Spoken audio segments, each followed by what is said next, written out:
교회는 어떻게 하면 성장할 것인가에 대한 생각들을 많이 했습니다. 그러면서 교회 성장에 대한 관심을 가졌죠. 그러면서 교회가 성장하기 시작을 했습니다. 자, 교회가 성장하면서 어떤 생각을 하게 됐는가 하니, 교회는 무엇인가? 이 교회가 성장한다는데 교회는 도대체 무엇인가? what에 대한 질문을 하기 시작을 했습니다. 교회가 그냥 이렇게 성장하고 자라는 것이 다냐? 교회는 무엇인가? 그러면서 그때부터 등장하기 시작했던 단어가 무엇인가 하니, 건강한 교회라는 단어가 나오기 시작을 했습니다. 그러면서 최근에 오면서 이 교회에 대해서 생각을 하면서 교회의 본질이 무엇인가에 대한 고민을 하기 시작을 했습니다. 교회의 본질. 이것이 우리가 본질 찾기의 두 번째 시간, 교회의 본질을 찾아서가 오늘의 제목입니다. 먼저 교회가 무엇인지 정의에 대해서 한번 살펴보면 좋겠습니다. 교회는 무엇인가? 한국에서는 교회라고 그러죠. 이 교회가 어떤 그 단어입니까? 가르칠 교자에다가 모임 회자. 그래서 교회는 어떤 곳이다? 가르치는 곳이다 라는 개념이 참 많습니다. 이것은 한국뿐만 아니라 한국, 중국, 일본 다 똑같은 개념으로서 교회라는 그런 생각을 하고 있습니다. 이것은 사실은 중국의 유교의 영향인데, 특별히 성리학에서는 이 사람은 가르치면 알게 되어지고 그러면 깨우친다라는 것이 그 성리학의 기본적인 개념이에요. 그러다 보니까 이 유교 성리학의 영향 가운데 있었던 이 동양의 나라들이 교회는 어떤 것으로 많이 생각을 합니까? 가르치는 것으로, 가르치고 배우는 그런 곳이다 라는 생각들을 많이 합니다. 자, 영어로 교회를 말할 때 뭐라고 말합니까? 처치라고 그러죠. 이 처치라는 단어가 어디서 나왔는가?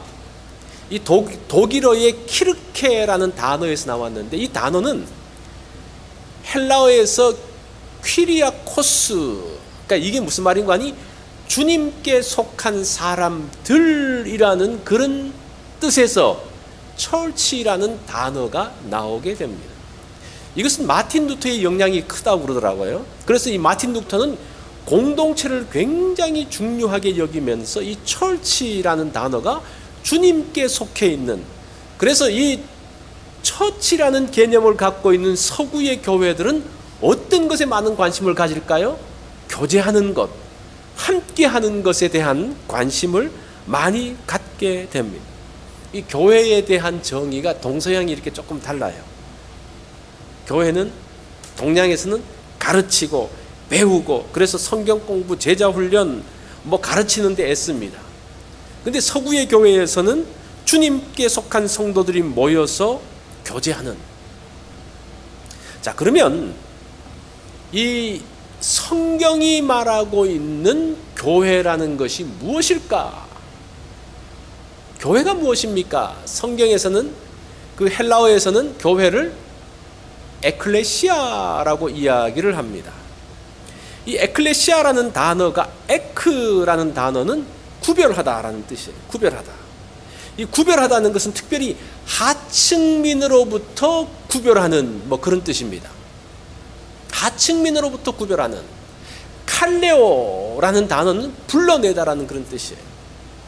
그래서 이 에클레시아라는 단어가 원래부터 교회로 사용되어진 단어가 아니고, 그 고대 그리스에서는 민회라는 곳이 있었습니다. 그래서 귀족들이 모여서 정치하고 나라를 다스리는 그 민회가 바로 에클레시아라는 그런 단어예요. 그래서 이 에클레시아라고 말하면 하층민으로부터 구별되어진 귀족들이 와서 무엇인가 나라를 의논하고 또 정치를 이야기하는 것이 바로 민회, 에클레시아라는 겁니다. 그래서 이 원래 교회라는 단어는 이 그리스도인들이 만든 단어가 아니에요. 그 고대 그리스도에 많은 단어들이 있는데 이 교회와 가장 적합한 단어가 무엇인가를 찾을 때에, 생각할 때에 떠오르는 단어가 무엇이었는가 하니 에클레시아라는 겁니다. 왜 에클레시아를 선택했는가? 에클레시아는 부름받은 사람들이 모인 곳, 그런 면에서 이 에클레시아, 교회라는 단어가 만들어지게 되었습니다. 자, 그래서 이 에클레시아라는 것이, 에클레시아라고 말할 때 중요한 것은 무엇인가 하니 부름을 받았다는 뜻이에요. 부름받은 사람. 여러분들은 교회를 어떻게 정의하십니까? 교회. 사람들이 각각 교회가 무엇이라는 생각을 갖고 있어요. 그죠? 교회 나오는 사람이든지 교회 나오지 않는 사람이든지 교회 그러면 무엇인가 떠오르는 게 있어요. 그래서 사람들이 자기 나름대로 교회라는 생각을 해가지고 자기가 생각했던 교회와 자기가 왔는 교회가 다르면요, 그 교회가 이상하다고 생각해요. 그래서 어떤 사람은 교회는 가르치고 말씀을 배우고 훈련받고 뭐 그렇게 하는 것을 생각하는 사람들이 있습니다. 그래서 교회에 왔는데 말씀을 가르치고 이렇게 하는 일이 좀 시원찮으면 이게 교회가 아니라고 생각을 해요. 그런 사람들이 있습니다. 또 어떤 사람들은 교회는 교제하고 함께 지내고 신실한 사람들이 함께 모이는 곳이지, 이 교회를 그렇게 정의하는 거예요. 근데 교회에 신실하지 않는 사람들이 있습니다. 교회에 오늘 자기가 봤을 때 온전치 못한 사람들이 있습니다. 그러면서 이거는 교회가 아닌데라는 생각을 합니다. 그것은 다 자기가 내린 교회에 대한 정의예요.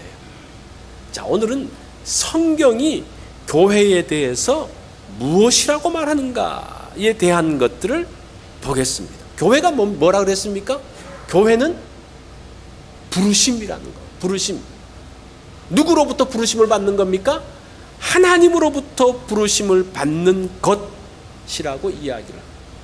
자, 오늘 우리가 이렇게 교회라고 정의를 할 때 부르심, 하나님의 부르심, 하나님이 불러서 다른 사람들과는 구별되어진 모임이라는 것으로 한번 교회의 본질을 찾아가 보도록 하겠습니다. 오늘 본문은 에베소서의 말씀인데, 이 에베소서의 말씀을 보면 17절부터 19절까지 보면 하나님 곧 영광의 아버지께서 지혜와 계시의 영을 주사 마음의 눈을 밝혀 이러이러한 것들을 알게 하기를 원합니다. 이게 이제 이 17절부터 19절까지 내용이에요. 자, 여기서 하나님께서 우리에게 보여주시는 것이 있는데 그 전에 중요한 것이 무엇인가 하니 마음의 눈을 밝힌다라는 겁니다. 마음의 눈을 밝힌다. 이 밝힌다는 단어가 수동태로 되어 있습니다. 그래서 이 말은 이런 뜻이 아니에요. 너 눈 감고 있는데 눈을 떠, 이런 뜻이 아니에요. 눈을 떠. 그래서 봐, 그게 아니고 볼 수가 없어요. 눈을 뜨고 있지만 볼 수가 없어요. 왜 그렇습니까? 깜깜하기 때문에, 어둡기 때문에 아무리 눈을 뜨고 무엇인가를 보려고 하지만 보지 못해요. 그런데 지혜와 계시의 영이 임하면서 빛이 환하게 비칩니다. 그러면서 비로소 그것들을 보게 되는 것을 이야기하는 거예요. 무슨 말인지 이해가 되십니까? 우리 인간의 지혜로는 볼 수 없다는 거예요. 그래서 수동형으로 기록되어 있어요. 하나님이 빛을 비춰줘야만 그것을 볼 수 있는. 자, 그러면서 그 무엇을 보느냐? 그 내용들을 보면 그의 부르심의 소망이 무엇이며, 그 부르심 속에 있는 기업의 풍성이 무엇이며, 부르심 속에 있는 능력의 지극히 크심이 무엇인지를 보기 원한다라고 이야기합니다. 그래서 바울이 에베소 교회 교인들에게 너희가 눈을 떠서 무엇을 보라고 이야기합니까? 하나님의 부르심을 보라는 거예요. 하나님의 교회가 어떠한 것인지, 하나님의 교회가 어떤 영광을 갖고 있는지, 하나님의 교회가 어떤 풍성함을 갖고 있는지, 어떤 역사함과 어떤 그 위력과 강력한 것이 있는지를 보라고 이야기를 하고 있습니다. 그래서 이 바울이 말하고 있는 그 부분들이 그 교회에 대한, 에베소 교회에 대해서 굉장히 중요한 이야기를 하고 있거든요. 그것에서 우리가 봐야 될 것이 무엇인지를 이야기합니다. 그 중심 내용이 뭡니까? 부르심에 대한 거예요. 하나님께서 우리를 불러서 그 가운데 어떤 소망, 어떤 능력, 어떤 기대감, 어떤 기업이 있는지를 알라는 겁니다. 그런데 이 부르심이라는 것에서 하나님이 더 중요한 것은 하나님이 우리를 무엇으로 불렀냐는 거예요. 부르긴 불렀는데 무엇으로 불렀습니까? 하나님께서 하찮은 사람으로 부르셨을까? 종으로 그냥 부르셨을까? 하나님의 그 부르심의 내용이 23절에 나옵니다. 23절에 보면요, 교회는 그의 뭐라고 말합니까? 몸이니, 그렇게 해요. 우리는 그리스도의 몸으로 부르심을 받은 사람입니다. 그리스도의 몸, 이게 알 것 같기도 하고 모를 것 같기도 하고, 제가 조금 설명할게요. 그리스도의 몸이라는 게 뭘까? 이 바울은 예수 믿는 사람을 굉장히 싫어했습니다. 그죠? 초기에는 그랬죠. 그래서 예수 믿는 사람을 박해하고 잡아다 가두고 핍박하고 그랬습니다. 거기서 그냥 예루살렘이나 그 유다 지역에서만 하는 것으로 성차지 않아서 어떻게 합니까? 다른 나라 시리아에 있는 예수 믿는 사람까지 잡으러 가려고 갔어요. 다메섹으로 갔습니다. 이거 보세요. 지금 이제 예를 들어서 미국에 있는 사람이 멕시코에 그 자기 마음에 안 드는 사람을 잡으러 간다. 이게 됩니까? 요즘 됩니까? 안 되죠. 지금 바울의 열심이 얼마나 큰 거 아니? 나라를 넘어서, 국경을 넘어서 지금 다른 곳에 가서도 믿는 사람들을 박해하기 위해서 지금 갑니다. 그래서 다메섹으로 가는 길에 가는데 거기서 누구를 만납니까? 예수님을 만나잖아요. 예수님이 바울에게 뭐라고 말씀하시는 거 아니? 사도행전 9장 3절에 보면 사울아 사울아 내가 어찌하여 나를 박해하느냐 그래요. 이 바울은 한 번도 예수님을 박해한 적이 없어요. 예수님과 바울이 만난 적이 없거든요. 한 번도 만나서 뭔가를 디베이트를 한다든지 욕을 한다든지 한 번도 한 적이 없는데 예수님이 바울에게 뭐라고 말씀하십니까? 너는 왜 나를 박해하느냐? 이게 무슨 말이에요? 교회가 뭐라는 겁니까? 그리스도의 몸이라는 거예요. 이 굉장히 중요한 거예요.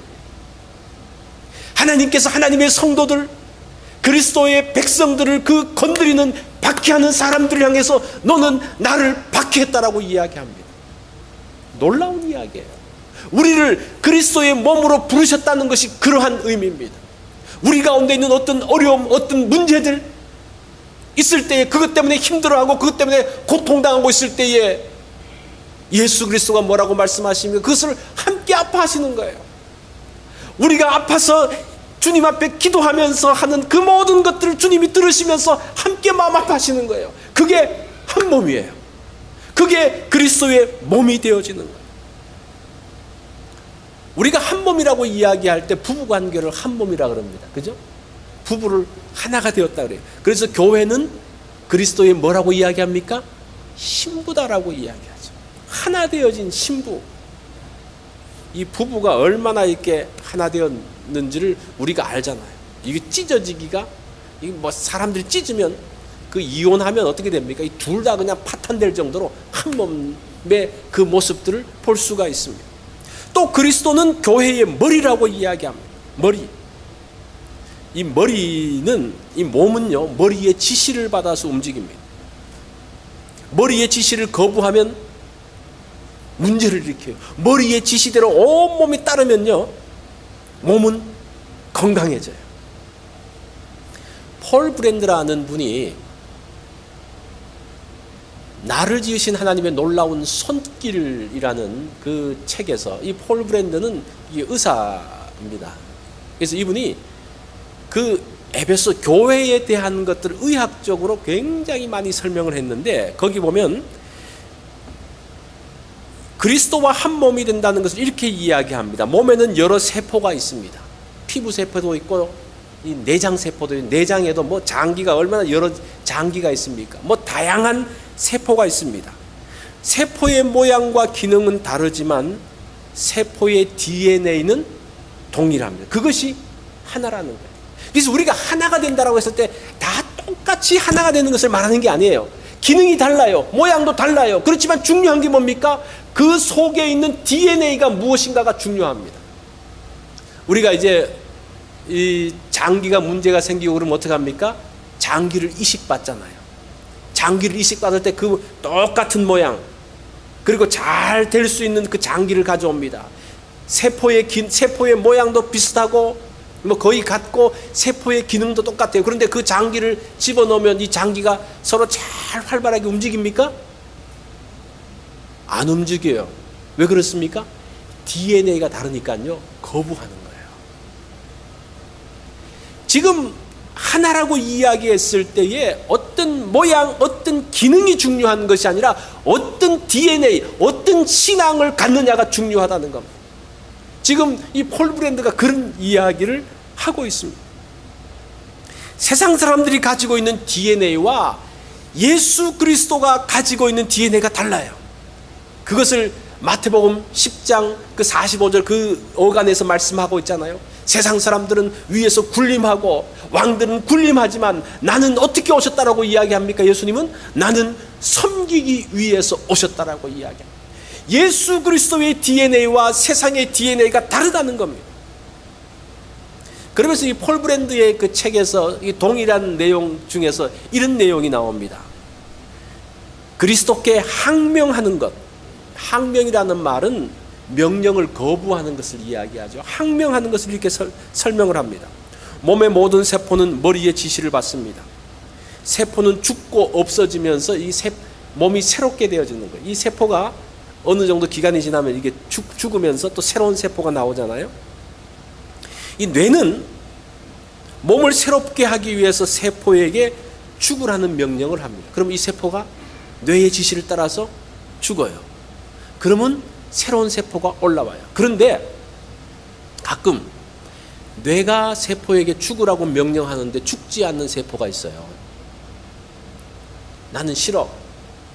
끝까지 살려고 하는 세포. 그러면서 뇌의 지시함을 받지 않고 자기 스스로 자생력을 가지고 스스로 증식하는 세포가 있는데 그 세포가 암세포라는 거예요. 암세포는 뇌의 지시를 받지 않습니다. 그리고 스스로 증식합니다. 자, 이것은 한 몸 가운데 있지만 뇌의 지시를 따르지 않는, 머리의 지시를 따르지 않는 그 세포는 오히려 이 몸 가운데 있지만 몸을 파괴하는 그러한 것이다라고 이야기를 합니다. 참 이 폴 브랜드가 이 의사답게 굉장히 그 인사이트를 가지고 설명을 하고 있습니다. 자, 오늘날 교회는 예수 그리스도의 몸으로 살고 있는가? 예수님과 하나 되어져 있는가?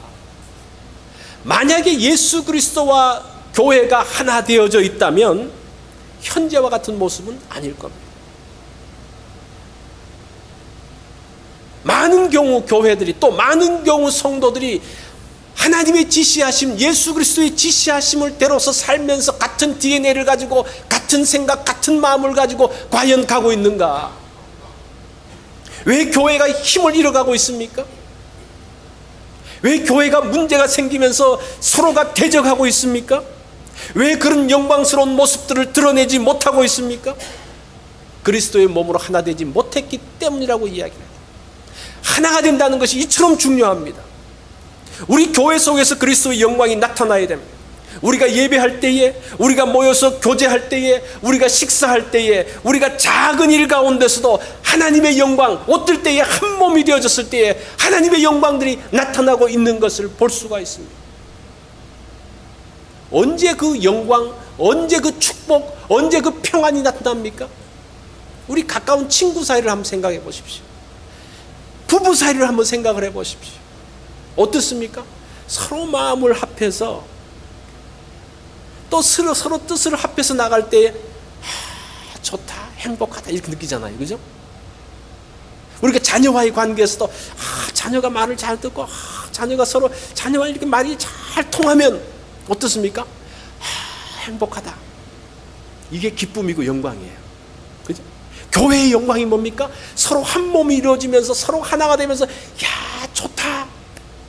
이게 교회의 한 몸 되어진 모습이라는 것. 이게 교회의 영광이에요. 자, 우리가 그리스도와 한 몸이고 같은 DNA라고 이야기할 때 예수 그리스도는 과연 어떤 분인가인지를 한번 살펴볼 필요가 있습니다. 그것이 20절부터 22절까지의 내용입니다. 여기 보면 제가 한번 읽어보겠습니다. 그는 하나님을 말합니다. 하나님의 능력이 그리스도 안에서 역사하사 죽은 자들 가운데서 다시 살리시고 하늘에서 자기의 오른편에 앉히사 모든 통치와 권세와 능력과 주권과 이 세상뿐 아니라 오는 세상에 일컫는 모든 이름 위에 뛰어나게 하시고 또 만물을 그 발 아래 복종하게 하시고 그를 만물 위의 교회의 머리로 삼으셨느니라.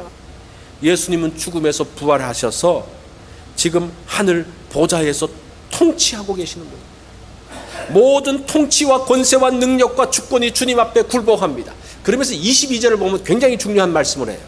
여기 보면 그는 예수님인데 그를 만물 위의 교회의 머리로 삼으셨느니라. 예수님을 교회의 머리라고 말하는데 사실은 이게 원문을 보면요 그렇게 되어 있지 않고 예수님 만물의 머리이신 예수를 교회에게 주셨다라고 이렇게 되어 있어요. 제가 그 밑에 다시 번역을 해놓은 걸 보면 그를 만물 위의 머리로 교회에게 선물로 주셨다라고 해요. 예수 그리스도는 이 에베소서에서 말하고 있는 이 예수 그리스도는 교회의 머리로서가 아니라 만물의 머리로서 교회에게 주셨다라는 겁니다. 자, 예수 그리스도가 이 골로새서에는 예수 그리스도가 교회의 머리라고 그러죠. 예수님이 교회의 머리라고 맞아요. 맞습니다. 그런데 동일하게 예수님은 만물의 머리라고 이야기해요. 모든 통치와 모든 주권들이 예수 그리스도 앞에 무릎을 꿇었다고 이야기해요. 만물의 머리죠. 그 만물의 머리신 예수 그리스도가 우리가 예수 그리스도와 함께 한 몸이 되어져서 이제는 만물의 머리로서 그들을 축복하고 그들을 다스리는 일들을 교회가 하게 됐다는 겁니다. 이게 교회의 영광이에요. 근데 우리 교회 어떻게 생각합니까? 세상에 치달리고 세상에 의해서 밀리고 박해받고 천덕꾸러기가 되어지고 그렇게 생각하는데 성경은 하나님은 교회를 그렇게 만든 것이 아니라고 이야기해요. 하나님께서 아담에게 뭐라고 말씀하십니까? 생육하고 번성하며 다스리라고 이야기해요. 다스리라고 이야기해요.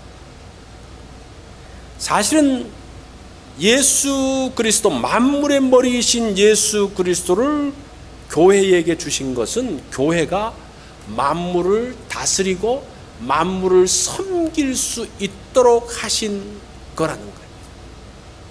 우리 교회가 그런 영향력이 있다고 생각하든지 없다고 생각하든지 간에 여러분들이 무엇이라고 생각하든지 간에 하나님은 이 교회를 뭐로 세우셨다는 겁니까? 만물의 머리로 세우시고 만물을 충만케 하는 충만으로 만드셨다라고 이야기를 하고 있습니다.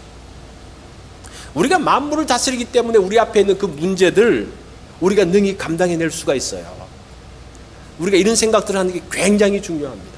우리는 만물의 머리예요. 어떤 것들도 심지어는 죽음마저도 우리를 흔들지 못합니다. 그죠? 죽음보다 큰 게 어디 있습니까? 그것도 우리를 흔들지 못해요. 왜 그렇습니까? 우리는 이 세상에서 끝나는 사람이 아니라 영원한 세상을 사는 사람이기 때문에 그 모든 만물 위에 만물을 다스리는 사람이라는 겁니다. 우리가 교회와 함께 그런 일들을 한다면 놀라운 일들을 하게 됩니다. 사람들은 교회를 구분합니다. 어떻게 구분하는가 하니 큰 교회, 작은 교회 이렇게 구분해요. 사이즈가 크고 작고로 구분합니다. 근데 성경은 영광스러운 교회와 그렇지 못한 교회로 구분해요. 그것이 성경이 구분하고 있는 중요한 점입니다. 그리스도의 영광이 우리 교회에 있습니까? 있어요. 우리의 모임, 우리 성도들의 모임 가운데 그 영광이 있습니까? 그 영광을 만들어 가야 되는 거예요. 파인애플 스토리라는 그 소책자가 있습니다. 이건 이제 그림책 비슷하게 이렇게 되어 있는데 이 이야기는 더친 유기니 선교사의 이야기입니다. 이 선교사 부부가 더친 유기니로 갔는데 이 부인은 의사고 그 남편이 이제 함께 가서 이제 선교를 하는데, 이 부인이 이제 거기 있는 원주민들을 치료해주고 약을 주고, 또 남편은 그 원주민들의 필요한 것들을 채워주고 그렇게 하는데, 이 사람들이 밀림 지역에 있다 보니까 과일이 없는 거예요. 과일을 먹고 싶어가지고 그 다른 선교부에 있는 사람에게 가서 파인애플 나무를 얻어옵니다. 그래서 파인애플 그 나무 100그루, 작은 묘목 100그루를 얻어와서 그 땅에다가 심습니다. 심었는데 잘 이제 자라기 시작합니다. 그래서 이 파인애플 열매를 따기까지 3년을 기다렸습니다. 3년을 기다리다가 드디어 이제 이번 크리스마스 때는 이 파인애플을 따서 먹어야지. 얼마나 그 기대감 가운데 있었는지. 그러면서 자고 일어나서 파인애플을 따기 위해서 딱 갔는데 파인애플이 하나도 없는 거예요. 이게 도대체 어떻게 됐지? 보니까 그 원주민들이 다 따간 거예요. 그래서 이 사람이 얼마나 화가 나는지, 자기 먹을 거 하나도 없이 내가 이 사람들을 위해서 정말 애쓰고 수고하고, 그리고 이 파인애플 묘목 심을 때도 그 사람을 불러가지고 다 임금을 다 주고 해서 다 심었는데 완벽하게 내 건데 이 동네 사람들이 다 가져가니까 너무나 배신감이 느껴지는. 그래서 그 동네 촌장한테 가서 따졌습니다. 아니, 도대체 당신들은 양심이 있습니까 없습니까? 내가 당신들을 위해서 얼마나 수고도 하고, 또 이 묘목은 내가 심은 건데 어떻게 말도 없이 다 따가버립니까? 하나도 남기지 않고 따가버립니까? 그러니까 이 촌장이 하는 말이 걸작입니다. 우리 마을의 전통은 나무를 심은 사람이 열매를 따먹게 되어 있습니다. 그렇게 이야기를 합니다. 그러니까 아무리 네가 심었어도 이 묘목을 심은 사람 거라는 거예요. 그러니까 이 사람이 뭐 이렇게 말해도 저렇게 말해도 안 되니까 화가 나가지고 그 파인애플 그 농장에 철조망을 쳤습니다. 못 훔쳐가게. 그런데 이 철조망이 뭐가 소용이 있습니까? 그거 끊고 와가지고 또 다 가져가 버려요. 그래서 안 되겠다 싶어서 이제는 개를 풀어놨습니다. 사나운 개를 탁 그러니까 못 오는 거예요. 이제 개가 무서워서. 그런데 파인애플 농장에 있는 사람들이 접근하지 않을 뿐 아니라 그렇게 전에는 선교사님들과 가깝게 지내고 인사도 하고 그런 사람들이 외면하고 차츰차츰 멀어지기 시작을 했습니다. 이게 또 그냥 화가 나는 거예요. 그러면서 이 선교사 하나님 앞에 기도하면, 하나님 도대체 이게 왜 그렇습니까? 이게 너무 억울합니다. 내가 이곳에 와가지고 그 파인애플 좀 먹고 싶어가지고 했는데 나한테 하나도 남기지 않고 뭐 자기들의 관습이라고 다 따가버리는데 이게 도대체 어떻게 해야 됩니까? 그러면서 이제 푸념하면서 기도하는 거예요. 그때 이제 하나님께서 이렇게 물으십니다. 그 파인애플 농장이 누구 거냐? 농장의 파인애플은 누구 거냐? 그거 당연히 제 거죠. 제가 가져와서 심었고 제가 가꿨는데요. 그 동네 사람들은 그것이 누구 거라고 그러느냐? 자기들 거라고 이야기를 합니다. 그러면서 하나님께서 이제 결론을 내려주셨는데, 그 파인애플은 네 것도 아니고 동네 사람의 것도 아니고 내 것이다. 내가 자라게 했다. 그러면서 이 사람이 뭔가를 이렇게 탁 깨우침이 생긴 거예요. 이게 하나님의 거다. 그러면서 이제 선교사가 그런 하나님의 그 감동을 따라서 철조망을 다 걷어버렸습니다. 풀어놨던 개를 이제 다 회수해가지고 다 묶어놨습니다. 그러면서 그 농장 앞에 팻말을 써서 이렇게 붙여놨습니다. 이 파인애플 농장의 파인애플은 하나님 겁니다. 그리고 탁 박아놨어요. 근데 그 다음에 와보니까 아무도 안 훔쳐가더라는 거예요. 그래서 물어봤더니 도대체 왜 아무도 안 훔쳐갑니까? 그러니까 하나님 건데 그 하나님 거 훔쳐갔다가 죽으면 어떡하게요? 그러면서 안 훔쳐갔다는 거예요. 자, 교회에서 무엇을 보느냐가 중요해요. 그리스도의 몸이라는 것은 자기 중심적인 게 아니에요. 각자의 해석이 다 있습니다. 이 자기의 해석을 가지고 파인애플의 주인을 각자가 다 정하고 있어요. 우리가 이 성도들이 다 있는 숫자대로 각기 의견들이 다 있어요. 이 사람은 이런 의견, 저 사람은 저런 의견. 그래서 뭔가를 하자 그러면 다 의견들이 달라서 이게 잘 통일이 되지 않습니다. 왜 그래요? 자기 해석을 갖고 있고 자기 생각을 가지고 있기 때문에 뭔가 교회가 한 몸이 될 수가 없는 거예요. 무엇으로 하나가 되어지는 겁니까? 목사 중심으로 하나가 돼야지. 그렇습니까? 예, 아멘. 감사합니다. 하나님 중심으로 하나가 되는 거죠. 그러면 하나님 중심으로 하나가 되어지면 어떻습니까? 문제가 없죠. 그죠? 문제가 없는 거예요. 이 사람은 이게 내 거라고 그러고 이 사람은 이런 이유 때문에 내 거라고 이야기하면 이게 한 몸이 될 수가, 한 몸, 우리가 누구로부터 한 몸이 되었다고 이야기합니까? 그리스도의 몸이 되었다 그러면 누구의 생각이 중요합니까? 그리스도의 생각이 중요하다는 거예요. 교회의 본질은 부르심입니다. 부르심. 어떻게 부름을 받았습니까? 그리스도와 한 몸이 된, 그리스도와 한 몸으로 불러서 이제 만물을 다스리고 만물을 충만케 하는 사람으로 부르셨다는 거예요. 그게 교회의 본질입니다. 교회의 방향이에요. 우리가 교회에 와서 여러분들 어떤 것들을 합니까? 교회 오면 뭐 사랑도 해주고 그러는데 나 좀 대접 좀 해줘. 나 좀 사랑해줘. 나 좀 섬겨줘. 그렇게 교회를 해석하는 분도 있어요. 그러면서 말하기를 교회에서 그게 안 되면 이 교회는 사랑이 없어 그러면서 가버려요. 그 사람은 교회가 뭔지 모르는 사람이에요.